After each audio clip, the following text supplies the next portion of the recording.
So in this video, we're going to cover hail repair operations.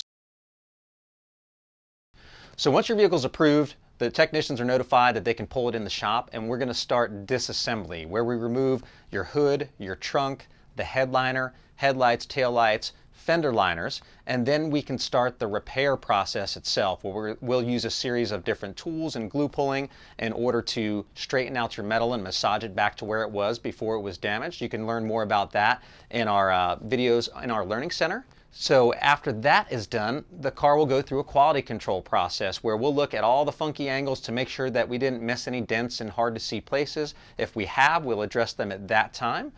So the next step is reassembly.